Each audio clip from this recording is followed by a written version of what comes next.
Example 1311, page 365 of the textbook. Make sure you have opened your textbook to that page and have read the problem before you go any further. As always, the first thing we need to do is read the question carefully and draw a diagram. So we've got a helium balloon which we assume to be spherical with a radius of 18 centimeters. So let's just draw what's described there. We have a balloon and has a radius r, and r equals 18 centimeters.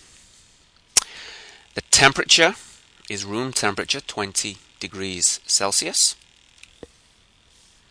The internal pressure, it's got some pressure inside there and we're given it is 1.05 atmospheres. Find the number of moles. So N equals our unknown, we don't know what it is, of helium in the balloon, and the mass of helium in the balloon needed to inflate the balloon to these values. So we're given some information about this balloon, and we've got to find N and M. Now, N and M are closely related to one another. If you remember, N is the number of moles and M is the mass of the gas. Well, the number of moles is the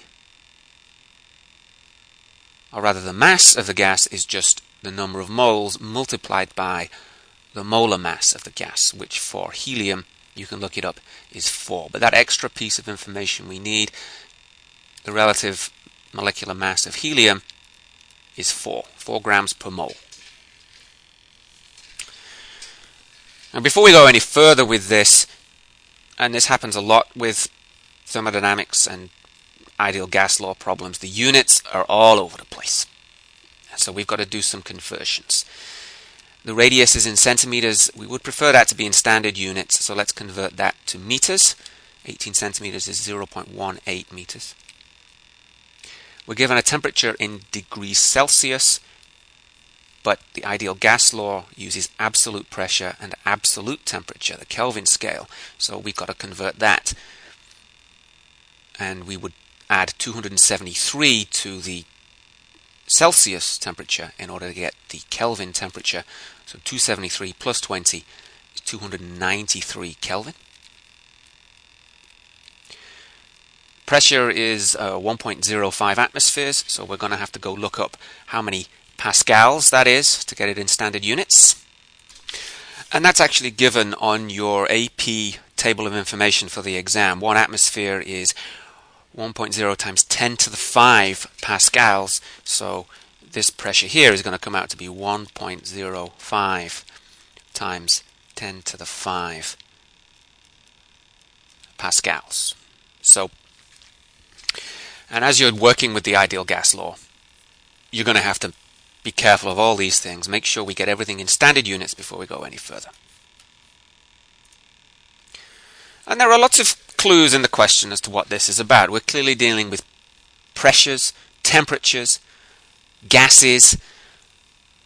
These are all clues that we're looking to deal with the ideal gas law. If we assume helium is an ideal gas, the fact that we're having to deal with it, these state variables, the pressure of the gas, the temperature of the gas,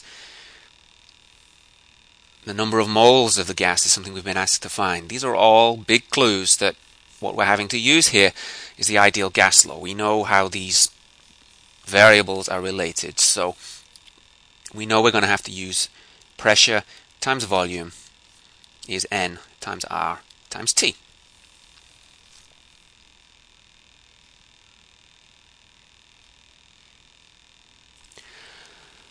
We know the temperature, we know the ideal gas constant, the molar gas constant. N is an unknown we're trying to find. P we're given.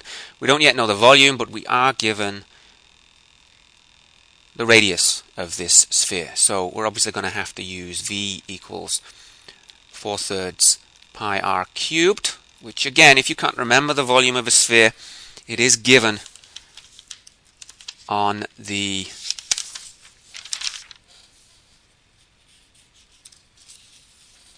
formula sheet in the AP exam, geometry and trigonometry section. Volume of a sphere is given. And so now we've got all the pieces we would actually need to solve this problem. We know how to calculate the volume because we know the radius, we know the temperature, we know the ideal gas constant, we know the volume via the radius, we know the pressure. So we can solve for n. It's PV over RT, which is 4/3 pi r cubed times P divided by RT. And then all that's left now is plugging in the numbers.